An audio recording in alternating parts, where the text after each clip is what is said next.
Hey guys, welcome back. As you can see, it's early here. I gotta do some maintenance today. I'm just gonna kick these lights on really quick.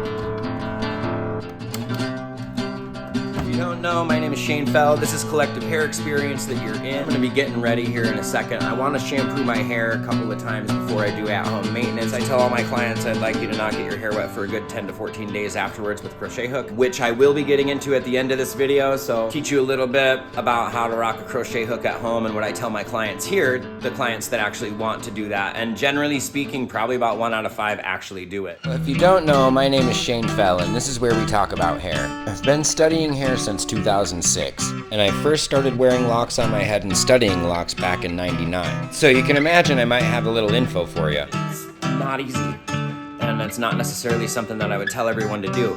These first 3 ones that I'm gonna get into are what I tell everybody, and this is what we do. Doing maintenance at home, this is gonna create a specific look, and I'll tell you what is gonna create different looks as we're going through it. So just stay tuned for that. I gotta go wash my hair and I'll be back in a little bit. Not all hair types should be maintained by a crochet hook. Just like twist and lock will work better with specific hair types, so does the crochet hook. So our aim is to protect the hair, and the first step in that is knowing the hair type. Crochet hooks can actually be harmful for certain hair types, especially with unskilled hands. My locks are about 80% dry right now. I'm gonna go through and palm roll everything. I like to get a nice damp palm roll. First things first though, when you get out of the shower, you wanna go through and separate your hair and brush through everything and get all of those little growing together parts separated. This is gonna help as you're going through, so when you're done feeling around up there, you can tell what hair's supposed to be where. So anytime I'm catching, I'm just ripping right through. And this is what I've pulled out for today's session.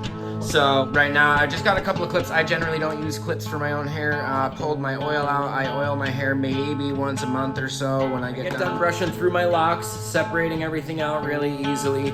And I'm gonna be going through and separating each out individually and spiraling it around each lock. When I'm done palm rolling everything nice and tight to the lock. So I'm just gonna go through and palm roll everything out, but what I'm gonna be doing it with is this nice Aveda shampooer oil. It's a nice, beautiful, natural oil. No, I don't sell Aveda. I just really enjoy their product in this way. They are an all-natural product. It's a beautiful thing. You can get some good stuff from them. So I've moisturized my locks during the shampoo process, and palm rolling the oil over the top of everything is gonna help seal that in. You know, water and oil don't mix, so the oil's gonna seal in the moisture for you. The whole process takes a while, and it becomes way more meditative as you build a better relationship with the locks and with your hair. I like to do it because I've just double shampooed. Everything's really fluffy. I like to get the length of my lock conditioned, and I feel like the best way to do that is to also just give it that nice little damp palm roll with some of the oil. Because I've moisturized, now this is just gonna kind of seal in that moisture. The other great thing about palm rolling everything out is you get to see and feel and touch every lock and see if there's any breakage points or anything going on that you need to know about, anything you need to fix. So it's a great way to dial in once a week or whatever your shampoo schedule is and kind of go through everything, check everything out, and get in there. Got a couple of these guys that are falling apart up front here from pulling them up. This guy. Oh man. Yeah, see, the paperclip theory is a real thing. Anything that you bend over and over again in the same spot is eventually going to get weak spots or breakage points. It's always seemed to have been kind of a problem for my locks. No matter what, I pull my locks up in multiple different ways and I still end up getting breakage points all the time. Don't use my experience as your measuring stick though. I'm ultimately really hard on things. I mean, I've broken 2 pieces of jewelry in just the last 2 weeks. I've just always been really hard on my adornments, I guess. Now, what's going on there, huh? This next part of separation is what we're gonna be doing all the way around the whole head. I don't necessarily go around the head and then go back through and do everything. I'm just gonna kind of show you guys what I'm doing as I'm going through, though. Every lock is gonna be happening like this. And so let me bring you over to the mirror really quick and I'll show you what's happening. All right, now we're over at the mirror. Hopefully that's got a good view. Come in, you want to separate what's from where. Okay. At home, you might want to be using clips in this instance, right? Where you clip this back and clip this back away from what you're working with. I kind of know what's going on with my hair, so I don't necessarily need them. So, you've got all the hair that wants to be in that lock. You see which way the lock wants to spiral, right? And then you take that hair, and it goes around the lock.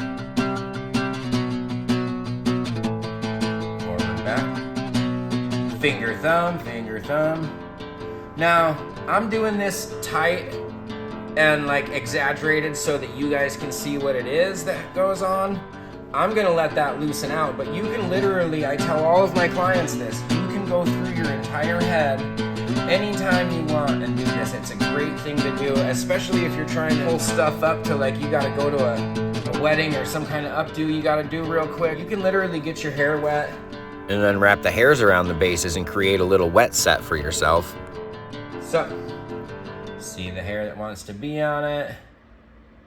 It wants to go that way. And so, that, spiral it.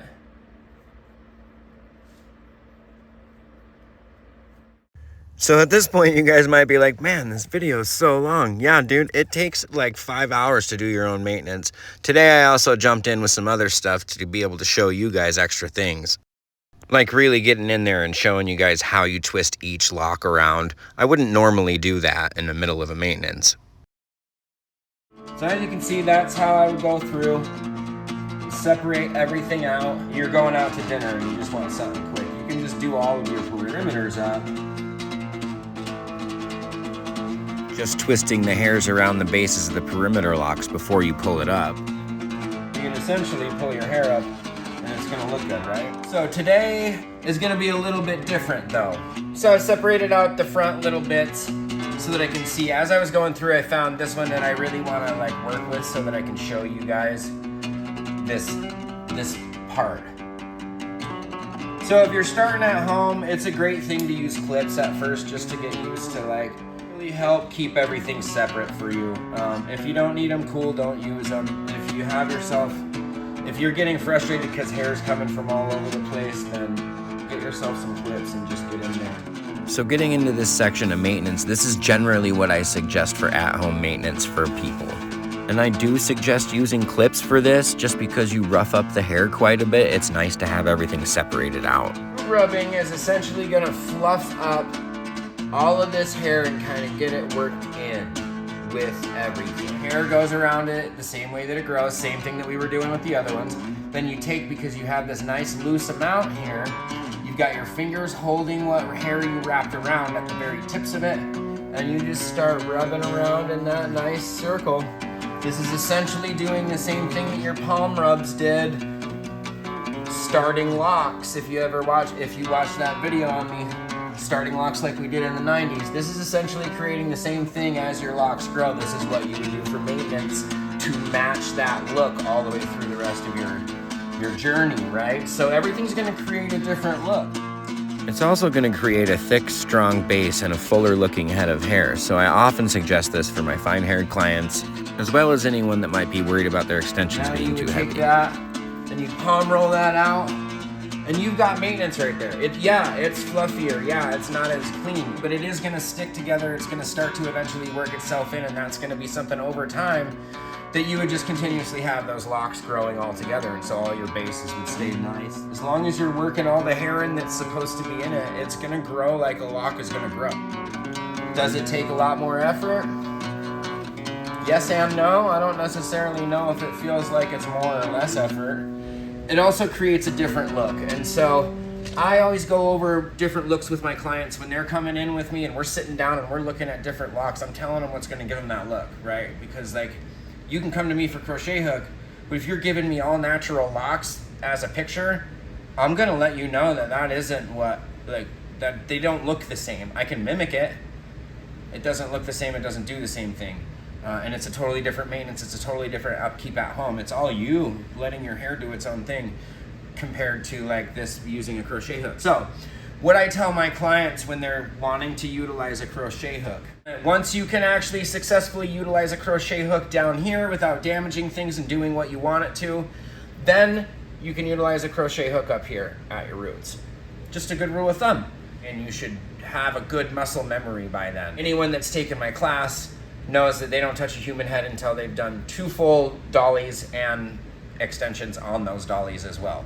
And then they have the muscle memory to go onto a human head and start doing maintenance and different things like that. So there's that. I mean, you can go through and just, there's your maintenance, right? And I love that, especially for fine hair, because you're gonna have a nice full head of hair the whole time. Your entire lock journey is gonna have a full head of hair the whole time, and it's not gonna be necessarily loosey-gooseys like it is right here. It's gonna be like this all the way around. So there's some loosey-gooseys around it. That was actually supposed to be up there.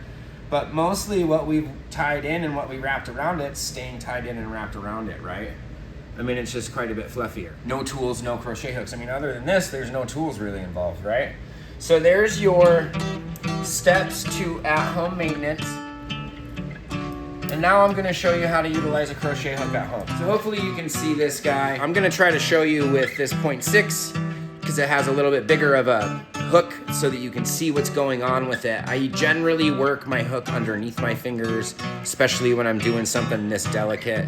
I really want control over what's happening. I'm gonna show you without the fingers, and I can't even see what's happening. I am gonna be creating a net around the outside of that lock, and you can see I twist my crochet hook every time. Now, I'm literally working the outside of the lock, of the outside of the hair. I'm creating a net around the outside, and I'm not really working the inside of the lock a whole lot. Right now I'm going down the lock and pulling hair up and in to create a stronger lock, pull all those knots back up in and weave everything together. Once you can come in here and do this kind of work really easy and not have to even look at it, you just know what you're doing, you should be safe to get onto the base of your locks and actually start doing maintenance on the roots. I would hate for you to go breaking a whole bunch of hair and ruining a whole bunch of stuff because this can be really detrimental if you don't know what you're doing. There's a good chance you're gonna stab yourself a bunch.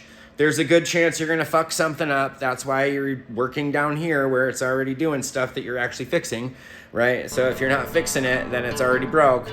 So like whatever. But if you want to start using a crochet hook, then practice. What I'm doing is essentially a thing called the monkey paw. So the crochet hook turns and I'm able to weave quite easily down the lengths. Now I don't want to go too much further down the lengths of my hair. I do want to get in and actually do the maintenance today, so I'm going to rock that out. This is my latch hook. I really love this tool. It's great for this kind of stuff. It's also great for that fine hair that you don't want to be using a crochet hook with, but you still want to weave the loose hairs in through the base. You can easily do it with this without damaging anything. It's a great tool to use. Now, this is new territory for my maintenance, not necessarily for my clients, but that also means I'm like doing it weirdly in a mirror.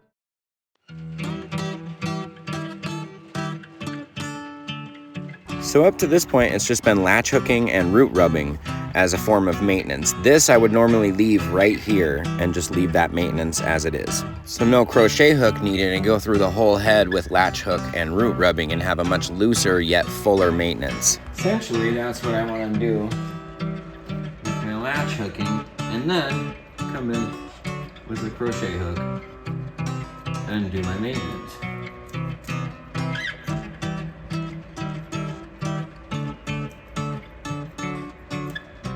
So when you're doing the maintenance at your root, you're going around the lock in every single direction. You're making sure to go around the entire lock, creating that net with all that loose hair. You have to go around the whole lock.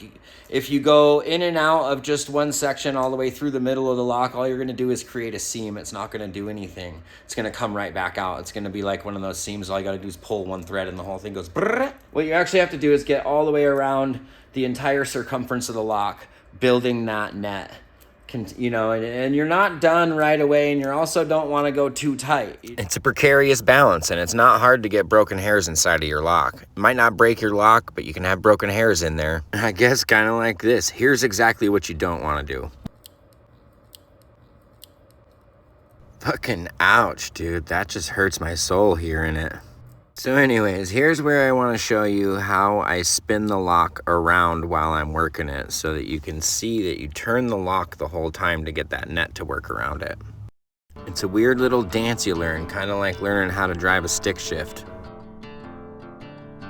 Either way, muscle memory is your biggest factor in all of this. And the only way to get that is to keep practicing and keep doing it. And then do it some more. And then do it some more. Maybe even do a little latch hooking. And the best way to find the correct hair for each lock when working in the back is to pull the whole lock straight out from the head. You can generally feel what your base is supposed to be and go from there. And then I always check one more time. All right, so as you can see, I'm finished up, man. Everything's all nice and clean partings. I've been through and did everything with a latch hook today as well. I added a latch hook into my routine. It's not something that I generally have in my routine, though I do have it with my clients often. I'm gonna start implementing that quite a bit more. So a lot of you clients will start seeing that more. It's something that I really enjoy, and I think it's actually gonna be way more healthy for certain hair types, and maybe just even approaching it a little bit differently behind the chair. So stay tuned for all that kind of stuff, and I hope you guys enjoyed this video of at-home maintenance and how I suggest utilizing a crochet hook when you're doing at-home maintenance. Man, it's been a long night for me, and I think I'm gonna take off. In reality, it's been a long few weeks, and I'm ready for maintenance again, so be ready for a video with all latch hook. If you're enjoying the content that you're seeing and you want to see more stuff, hit that subscribe button and the like button. It inspires me to do more things like this. Thanks for hanging out with me while I did maintenance. And I hope this video helps you along with your lock journey. Here's a little music on the way out.